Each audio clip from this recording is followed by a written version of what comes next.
1 Samuel pasal 1 ayat 14 sampai dengan 23. Daud di istana Saul. Tetapi roh Tuhan telah mundur daripada Saul, dan sekarang ia diganggu oleh roh jahat yang daripada Tuhan. Lalu berkatalah hamba-hamba Saul kepadanya, ketahuilah, roh jahat yang daripada Allah mengganggu engkau. Baiklah Tuanku menitahkan hamba-hambamu yang di depanmu ini, mencari seorang yang pandai main kecapi. Apabila roh jahat yang daripada Allah itu hinggap padamu, haruslah ia main kecapi, maka engkau merasa nyaman. Berkatalah Saul kepada hamba-hambanya itu, carilah bagiku seorang yang dapat main kecapi dengan baik, dan bawalah dia kepadaku. Lalu jawab salah seorang hamba itu, katanya, sesungguhnya aku telah melihat salah seorang anak laki-laki Isai, orang Bethlehem itu, yang pandai main kecapi.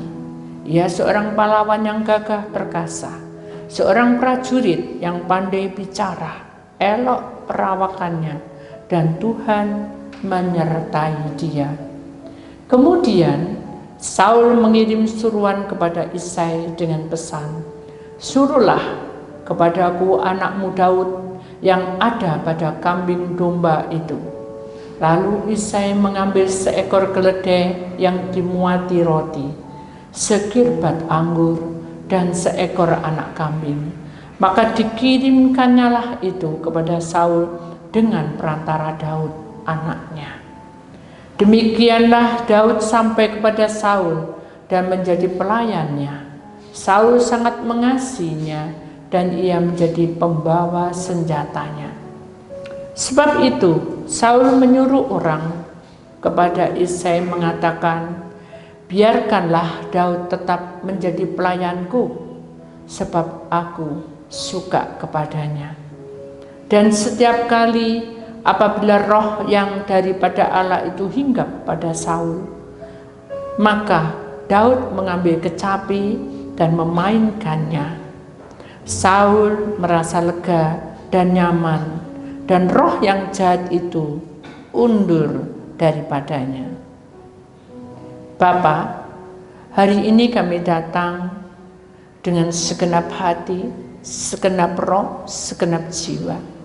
Kami tahu bahwa rancangan yang Kau berikan itu indah pada waktunya. Tema hari ini adalah semua seizin Tuhan. Judulnya adalah Nada Surga Menghalau Roh Jahat. Terima kasih Bapa. Maka itu kami percaya di dalam 1 Samuel 16 ayat 23. Dan setiap kali apabila roh yang daripada Allah itu hinggap pada Saul, maka Daud mengambil kecapi dan memainkannya. Saul merasa lega dan nyaman, dan roh yang jahat itu undur daripadanya. Bapa, kuasailah lidah bibir hambamu ini, karena kami bicara mengenai roh jahat. Tetapi kami juga percaya bahwa Tuhan penuh dengan kuasa, penuh dengan kasih, sehingga nada surga yang akan menghalau penguasa roh itu, sehingga kami bisa hidup berkemenangan di dalam Engkau. Di dalam nama Tuhan Yesus, Putra Allah yang tunggal, maka kuasai kami, kuasai tubuh roh jiwa kami, kuasai tempat ini dengan urapan-Mu. Di dalam nama Tuhan Yesus yang percaya kita sama-sama berkata, amin. Berulang dah Tuhan. Silakan duduk kembali. Shalom. Baik-baik kabarnya? Ya, semua saya berharap baik-baik, karena musimnya ada banyak sakit ya saudara, tapi kita tahu bahwa bersama Tuhan kita akan melewatinya. Amin. Ya. Hari ini temanya semua seizin Tuhan tetap, tapi judulnya adalah Nada Surga Menghalau Roh Jahat. Ya, kita akan masuki, saudara, bagaimana bisa nada surga. Apa sih nada surga itu? Ya. Nada surga itu adalah di mana sebagai anak-anak Tuhan kita ini punya senjata dari Allah. Sebelum Tuhan Yesus naik ke surga, Dia memberikan satu kuasa yang luar biasa yang dinamakan Roh Kudus. Sebentar lagi kita akan masukin di mana kita belajar untuk menerima Roh Kudus, ya saudara. Tapi kita masukin dulu firman ini supaya nanti kamu ngeh dan ngerti apakah kita harus melalui semua itu.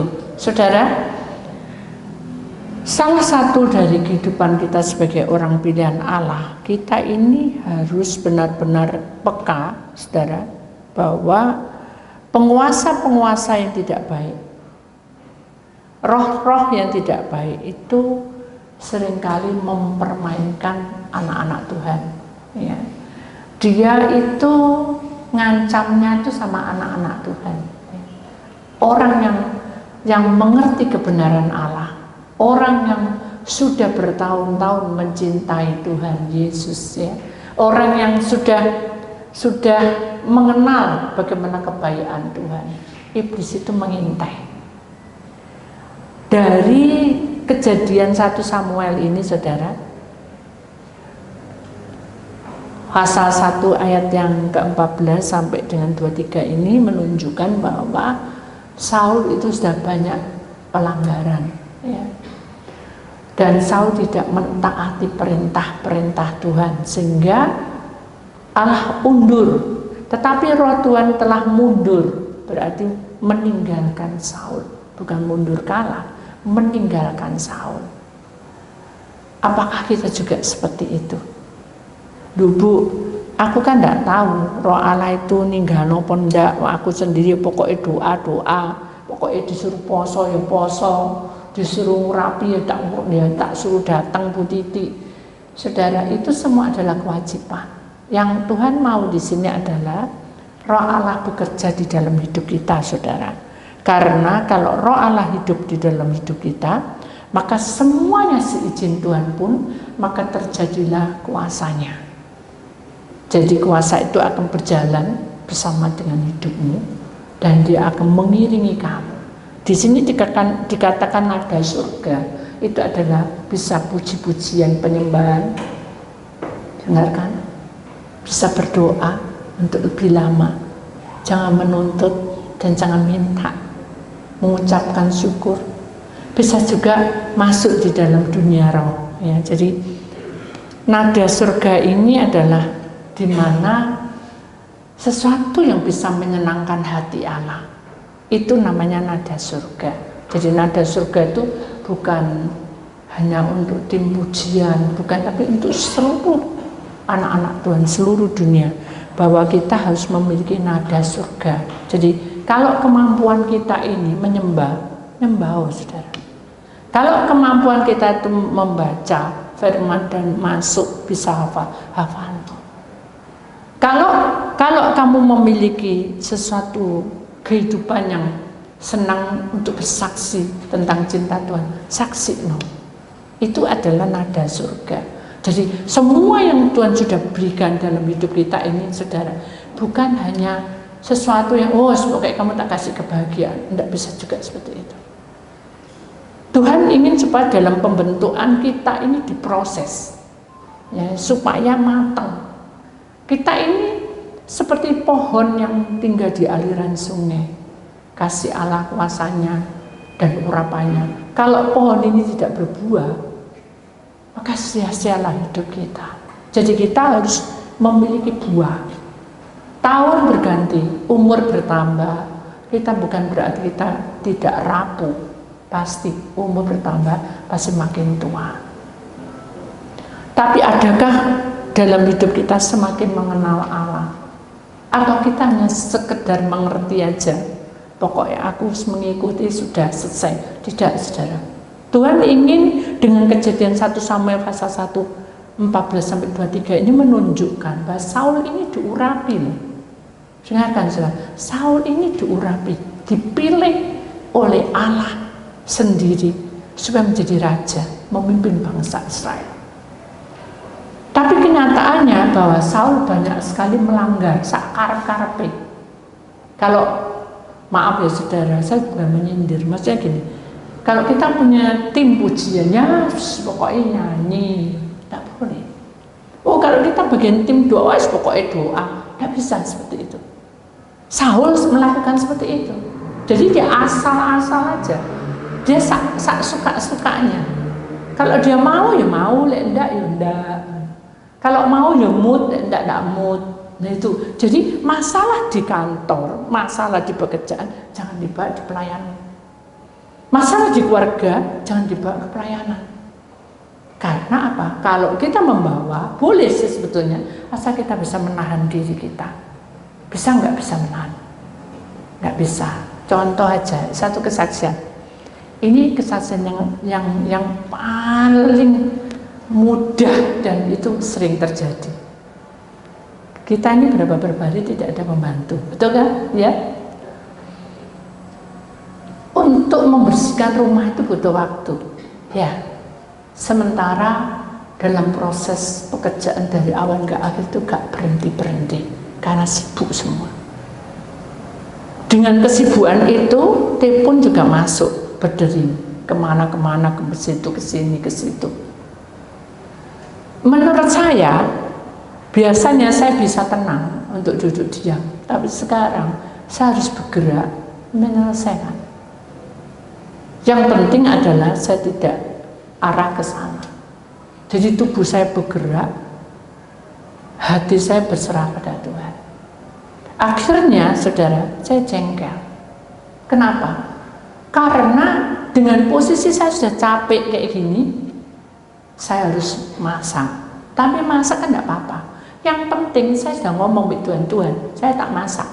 Sebentar aja, cuma nyeplok telur. Iblis tahu, saudara, saya capek.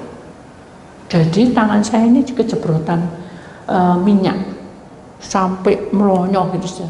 Tak kerja cuci-cuci itu luar biasa. Jadi seakan-akan dalam 2 hari ini saya kesiksa. Tapi kalau saya berkata kotor atau tidak membangun, pasti iblis akan menekan saya. Tapi saya justru menyanyi sampai menangis. Bukan nangis karena aduh perih Tuhan, enggak. Saya menangis kenapa? Karena saya cinta Tuhan. Dengan kondisi yang apapun, saya tetap belajar untuk mengasihi dan mencintai Tuhan. Dengan seiringnya waktu, saudara, terus bertubi-tubi, gak ada leren-leren, gak berhenti. Secara manusia fisik, ya pasti ambruk, saudara. 2 hari saya sakit. Sakit itu obatnya enggak terima 1, saudara.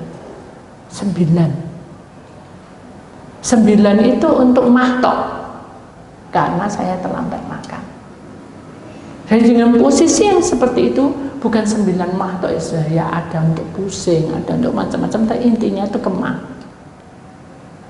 Dari obat ini diganti obat ini, jadi makin banyak. Tadinya cuma 4, saya tambah lagi. Akhirnya saya cuma gini tak, saya kok harus tergantung dengan obat. Akhirnya saya tidak minum antibiotik. Tapi Tuhan tegur saya, kamu seperti Saul, katanya, ngatur-ngatur dewek. Loh, kok bisa ya? Aku kan tidak suka obat, Tuhan. Kan ini antibiotik, harus diminum sampai habis. Kalau kamu tidak mau, jangan diminum. Tidak ada sesuatu yang membuat saya bergerak, bersadar bahwa saya itu salah gitu. Enggak apa-apa, bener dah. Malamnya kumat lagi. Begitu kumat saya telepon dokter cuma bilang apa? Gak mungkin, kalau saya ada antibiotik tidak mungkin kumat. Ya saya masuk mau berdosa, bohong. Ya saya akui bahwa saya setengah hari saya tidak minum. Nah itu, udah gitu berhenti semua, jangan kemana-mana dan jangan doa. Doa ya tidak bisa.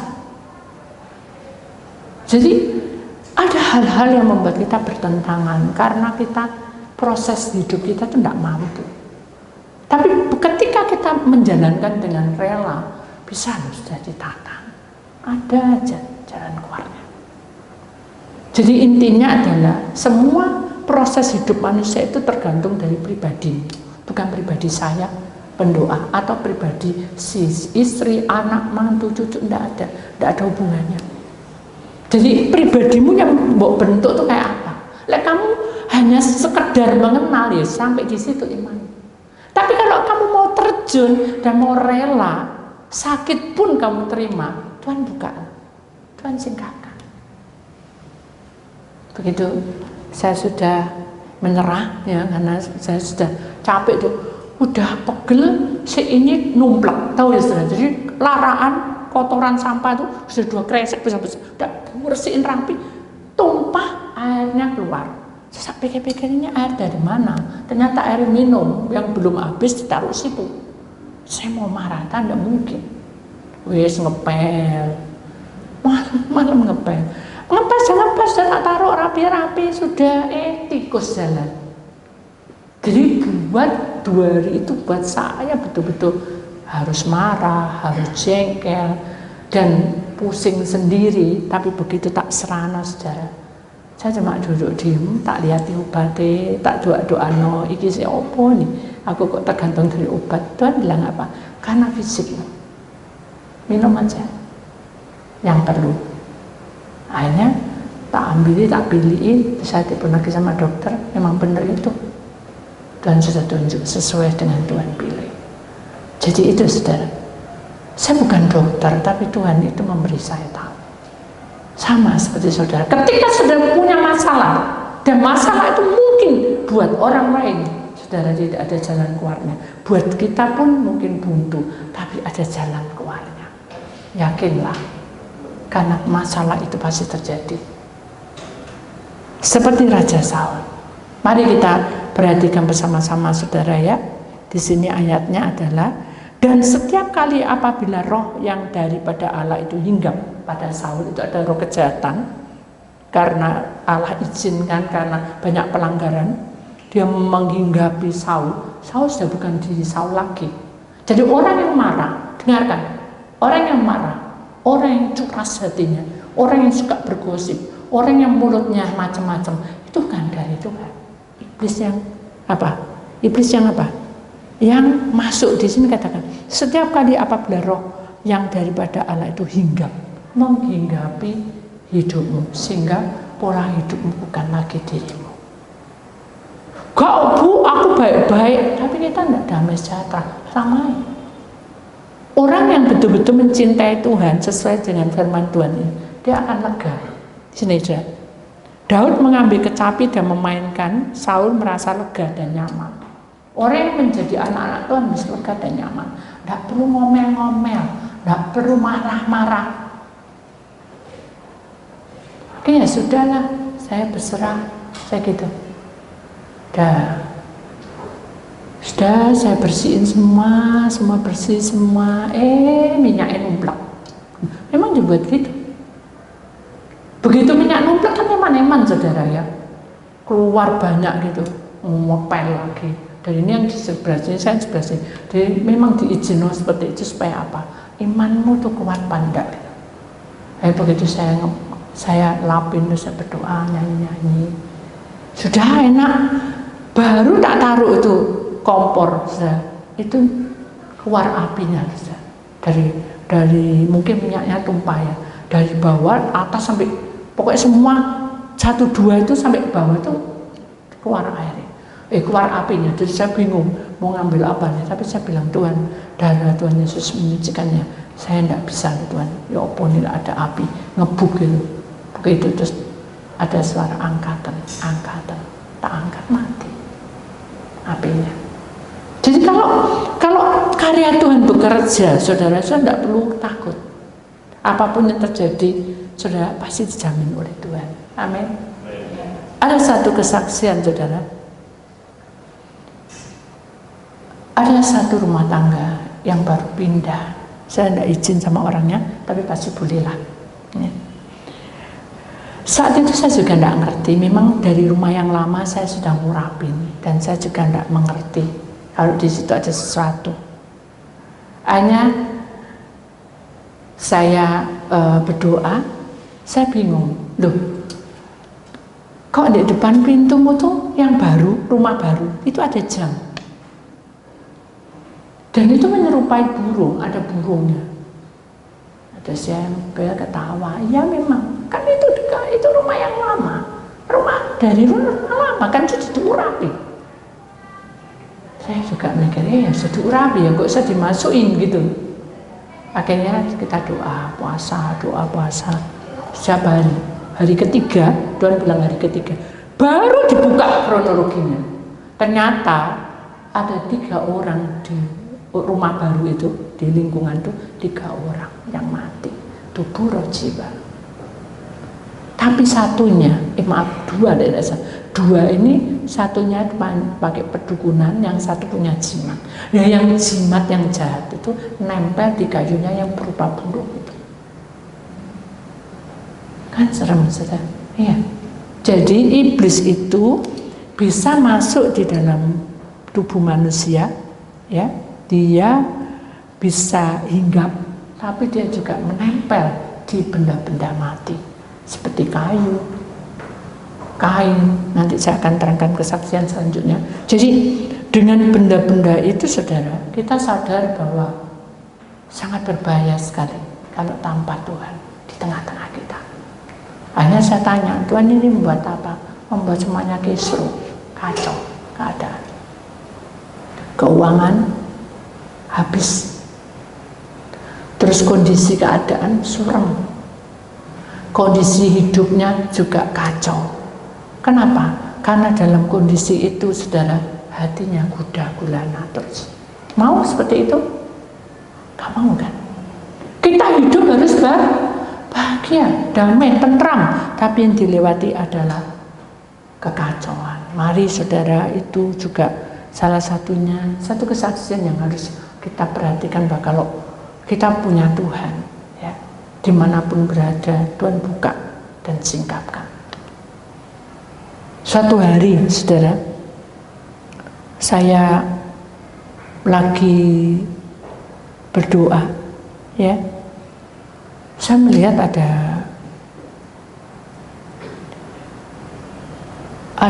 satu tempat yang seperti rumah sakit gitu, kayak rumah bersalin. Tapi aneh, yang dilahirkan itu adalah penguasa roh yang mengerikan. Jadi ada giginya panjang kayak Dracula, terus mukanya serem gitu, kayak bukan manusia gitu. Akhirnya saya gini, Tuhan, apa ini? Terus Tuhan tidak menjawab, tidak apa, suruh mengalir, ya mengalir saya. Karena saya kan seperti pohon yang di tepi aliran sungai kuasanya. Jadi saya harus mengalir, menunggu Tuhan mau perintahkan apa. Itu saudara. Itu pun perintah bukan untuk saya, tapi untuk saudara. Pohon yang tinggal di dalam aliran sungai Tuhan itu pasti Tuhan mendapatkan, bukan feeling ya, tapi mendapatkan perintah. Kamu begini, kamu begitu, pasti. Tapi kita tidak peka. Akhirnya berjalan dengan seiringnya waktu, hanya saya dipanggil oleh seseorang yang saya juga tidak kenal, dan dia tahu di YouTube. Dia bilang bahwa aku tuh lagi bangun satu tempat, tapi ini kok tidak bisa jadi terus. Kenapa? Terus saya bingung, bangun kok kayak bangsal ya, gitu. Saya gitu. Terus saya ingat pada waktu itu saya dapat penglihatan yang seperti tadi, orang lahir, bayi yang itu. Hanya saya berdoa lagi, kok tidak bisa masukin saudara. Kenapa? Karena orangnya tidak percaya. Kenapa lagi? Karena di situ ada pemujaan. Jadi saya tidak bisa apa-apa, tapi orangnya terus ngundang saya. Hanya saya datang, begitu saya injak tanah itu, saya bergerak. Menurut dia tidak bergerak, tapi menurut saya bergerak. Jadi saya injek itu kayak mau jatuh, kayak lindu, jatuh. Jadi kayak saya pegangan apa gitu, karena di situ betul-betul gersang dan tidak ada apa-apa. Jadi saya pegangan apa, cuma ya dalam nama Tuhan, pegangan Tuhan aja. Jadi kayak rindu ya. Terus akhirnya saya Tuhan, ini apa? Dibuka sama Tuhan. Tanah ini adalah tanah darah. Loh, kok bisa Tuhan? Ya, lihat sebelah kiri. Jadi ada bangsa-bangsa itu ternyata dulu itu zaman dulu, saudara, itu tempat pemujaan dan penyembahan yang disembah bayi-bayi, yang dipersembahkan. Bisa untuk pesugihan, bisa untuk apa, kita kan tidak tahu tumbal untuk apa. Dan saya juga tidak mau ngurusin itu. Akhirnya saya bilang, gini, ambil tanah ini. Kalau tanahnya mau ambil, kamu doa 40 hari. Percaya enggak? Dia ketawa, masa aku enggak percaya? Wah, aku dipanggil loh, aku manggil kamu. Gitu. Saya bilang, saya bukan perdukunan. Saya juga bukan orang sakti. Saya nggak butuh imanmu. Imanmu percaya, itu bisa ngusir. Lah imanmu nggak percaya, kamu nganggep remeh, nggak bisa. Saya bilang agak nada tinggi, karena orang pintar ngomong. Akhirnya dia diam. Ya sudah. Ya sudah, maunya apa? Ambil mondok. Saya tidak menuduh ya, tapi harus tahu loh, bahwa ini tanah darah. Gak bisa, mau bangun kayak apa pasti hancur. Tapi ya apa, saya akan rugi, tidak tahu. Rugi atau untungan itu tidak ngerti hitungan. Sudah doa apa belum kamu? Ya aku sih sudah doa. Aku sudah manggil hamba Tuhan apa bla bla bla. Saya tidak mengatakan sudah manggil hamba Tuhan atau tidak. Kamu pribadi sudah doa apa belum? Ya seingatnya saya ya doa ya, apa enggak ya gitu. Kayak gitu 40 hari itu doa dengan saya, pagi malam doa sendiri. Benar ya, dia lakukan. Selama dia lakukan, dia mimpi buruk-buruk. Mimpi didatangi ular besar, mimpi yang didatangi raksasa besar. Pokoknya roh-roh yang di situ ganggu dia. Terus dia ngebel saya tengah malam. Aku takut katanya. Aku ini paling nggak takut setan sebetulnya, tapi nggak tahu kali ini aku takut. Saya bilang kuasa Tuhan itu lebih besar. Kamu lakukan gitu, iblis gak suka. Hingga kamu ditakut-takuti. Kamu harus berani. Ya sudah, saking berani, terlalu berani dia bawa garing. Gak ngomong saya. Keluar. Gak tahu berapa kilo, aku gak tahu. Disawur-sawur. Kuat, setan, kuat. Dipukuli sama gak tahu batang apa gak tahu. Terus akhirnya Tuhan beritahu, hambaku, lihat orang ini umurnya pendek. Tuh, kaget saya. Waduh, kok sampai Tuhan? Karena ini dalam tanggung jawab saya. Kan itu mau dididik tempatnya. Bukan tanggung jawabmu.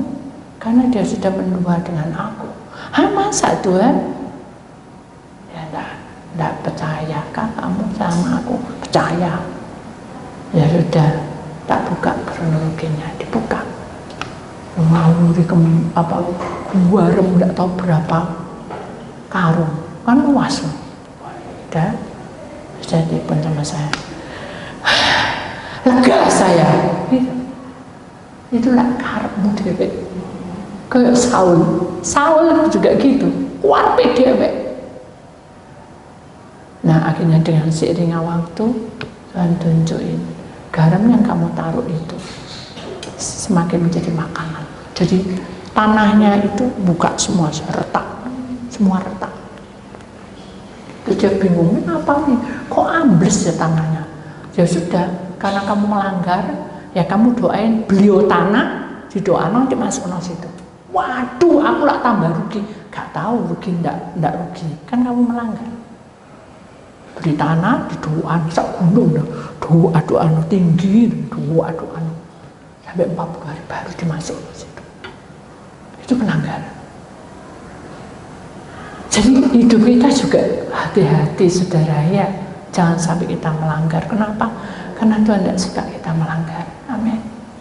Kita jangan karpe dewek ya, kita atur-atur, oh nanti gini, tidak bisa. Oh nanti jadi doa, gini, tidak bisa. Itu otak kita, tapi jangkauan Tuhan itu lebih panjang dari otak kita. Amin. Jadi mari kita imani bahwa hidup kita ini berjuang. Akhirnya orang itu berhasil, saudara. Dia sudah mendirikan sebuah sekolahan, yayasan juga, dan saya diundang sana. Saya juga tidak mau tahu apa selanjutnya. Kemudian sudah ada satu lagi yang saudara harus ketahui, mobil, ya. Mobil itu memang dari bensin ya jalannya, atau solar, atau semua alat baguslah. Tapi kalau sudah ditunggangi roh jahat, kalau roh jahat itu bilang mandek, berhenti. Nah, kenapa kok nurut? Karena di dalam hati orang yang nyetir ini tidak ada Tuhan. Walaupun dia Senin, Selasa, Rabu, Kamis, Jumat, Sabtu, Minggu ke gereja. Tahu maksudnya? Jadi apapun yang terjadi, kalau saudara mengalami sesuatu, tanya Tuhan. Tuhan, kok bisa kayak gini? Aku nggak tahu. Nah, hanya pinter dia ngebel saya. Bukan pinter karena ngebel saya. Dia ngebel tanya Tuhan loh. Loh, ini loh bannya yang sebelah kiri itu ada ular. Bulat. Jadi melingkar di situ tidak bisa jalan. Pantesan gitu marah-marah gitu, mesu gitu kata kotor. Lalu dipanggil monter ya, monter bilang nggak ada apa-apa. Oh memangnya ya, omongannya tidak benar. Saya bilang loh, buat apa kamu ngutuki dirimu sendiri? Buat apa kamu ngutuki mobilmu sendiri? Itu kan mobilmu. Kamu aja ngutuki orang tidak boleh, ini punyamu dewek ya. Iya ya, saya minta ampun gitu kan. Tapi saya di dalam, Bu, saya ada di tengah hutan. Saya sudah nyari monter sudah sehari, ini udah tidak bisa jalan. Ya sudah minta ampun, berdoa, berserah, percaya yang penting. Ya saya percaya, doa. Begitu doa, saudara, ular yang di dalam ban itu tadi tidak mau pergi. Dan dia ngomong, saya, aku tidak mau pergi, gitu saya. Dalam bahasa roh. Terus saya bilang, Tuhan, saya tidak mau ngomong sama setan. Saya tidak mau, tidak boleh. Tuhan ini apa? Kok ularnya tidak mau pergi? Buka kronologinya. Itu ada paku. Paku itu tidak mancep, tapi di sebelah. Suruh cabut. Aduh Tuhan. Males aku sama orang ini. Ngecek. Tuh ya. Males. Jadi saya bilang, aduh Tuhan aja lah, nggak bisa, kamu harus bilang. Aduh ya apa ya Tuhan, aku nggak mau, males aku. Sudahlah, kamu harus sabar. Nah itu saya, kamu mau toh jadi pelayanku? Ya sudah terang, bener saya. Ini loh, ada pakunya. Mana? Saya bisa membayangkan, dia pasti dari setir, dia melompat dan dia malang kerik dan dia bilang mana, pasti dia marah-marah. Ya kan? Akhirnya kita doa karena dia tidak nemu, karena dengan emosi. Nah itu kalau kita dengan emosi, perhatikan, masalahmu tidak akan selesai. Halo, kalau saudara dengan jengkel, masalahmu tidak selesai. Atau saudara dengan sakit hati, masalahmu tidak selesai. Hati-hati. Seperti orang ini berjam-jam sampai jam 2, dia ketakutan kalau di situ banyak penyamunnya katanya. Dia sudah ketakutan, sudah bawa pisau. Ini saya sudah pisau. Aku sudah tidak bingung pisaumu. Sekarang aku bingung. Bani itu harus temokno di mana paku ini. Cabutan. Lu katanya kan tidak nempel apa bukan ngeces. Saya bilang sudahlah, jangan banyak tanya. Itu memperpanjang waktu. Ini waktunya jalan terus. Udah hari terusan. Saya juga tidak tahu. Saya bisa bayangkan dia mesti merosot-merosot kemana-mana, tidak temu, saudara, tidak temu. Akhirnya saya juga kesel ngenteni dia menunggu ya. Aduh, ya ampun ya Tuhan. Ya sudahlah, saya berdoa aja, berdoa. Begitu berdoa, Tuhan bilang ikut aku. Kemana Tuhan? Ke sana. Ya, tak tunjukin. Ya, akhirnya roh saya keluar. Begitu keluar, saya lihat dia merosot, mukanya sudah jadi orang, merosot semua. Terus begitu saya lihat, ternyata ada ini kan ada apa ya, yang seperti melindungi ban. Nah, di sininya, saya bilang ada di situ. Oh ya Tuhan, saya kembali roh saya, lalu saya telepon dia. Sudah ketemu kok? Belum. Itu ada di sebelahnya nih, tempat penutup di tempat ban itu. Lalu dia cari. Diomongi gak enak sampai bahasa Jawa, sampai bahasa Indonesia, balik bahasa Jawa, tetap gak enak. Gak ada. Saya bilang gini, duduk dulu. Saya tahu loh saudara, dia duduk dulu. Ya, dia gak duduk, mantel aja. Duduk dulu. Ayo duduk dia. Saya tahu, karena Tuhan sudah buka, seperti kayak layar lebar itu. Dia mangkel anakku. Terus apa Tuhan? Tidak mau ngomong orang yang memang kaku kayak gitu. Ya sudahlah, biarin aja. Duh jangan, nanti saya dibebel. Tolong Tuhan sentuh hatinya. Tidak bisa kamu doa seperti itu. Dengarkan. Kalau kita berdoa dengan orang yang kita tidak suka, jangan bilang sentuh hati orang itu. Sentuh hati saya untuk melayani dia. Halo? Tahu caranya? Sentuh hati saya supaya saya bisa melayani dia. Begitu saya bilang gitu saudara, langsung Tuhan itu menjamah dia. Dan dia bilang gini, aku ini capek. Keluar air matanya. Bayangkan aku nih dari ini tak dengerin sampai kuping ini panas iki ya apa gak mari-mari di dalam hati saya. Satu hari omong-omong terus mbak dia bercurhat-curhat. Saya bilang sudahlah Tuhan, aku ini juga sudah ngantuk, sudah capek, sudah mau nunjukin dia, tapi dia bilang tidak ada, tenang aja, mengalir. Nah, udah didengerin, sudah minum dulu, ayo doa. Si minumnya di mana? Nariin minum aja, doain. Begitu doa, udah minuman. Udah Bu, udah sekarang duduk dodok sebelah kiri dan ikuti saya, dangak kepalanya sedikit, jadi kayak anak kecil sudah, tidak ngerti apa-apa karena sudah kosong hatinya. Begitu dangak raban yang atas, kok bisa ya, kok aku bisa ada di atas? Lah setan saya buat ya iso ae kan gitu toh. Lah ini juga pertanyaannya, ambil jawabannya enggak podo kabeh. Saya sampai geli ya apa? Ya sudahlah, sekarang ambilan. Saya tak jabute uangnya Ibu. Ya itu ada rumputnya. Loh kok toh anu ya Bu Titik ada rumputnya. Lah memang itu nyangkut di situ ada rumputnya. Buangan. Itu nih. Ya buang, tak suruh buang, didoano. Sudah, sekarang doa lagi untuk bannya supaya diusir keluar. Loh, tahu saudara kenapa? Ular itu loh senang ambil paku tuh. Jadi dia keluar ngikuti paku, dibuang kemana? Cuma gitu toh. Mengapa itu terjadi? Karena Tuhan ingin menguji iman kita. Jadi saudara tidak perlu emosi. Amin. Saudara harus kuat imannya karena Tuhan beserta kita. Amin. Yang tahan uji menghadapi banyak masalah. Karena ini adalah hari-hari yang sangat tidak menyenangkan.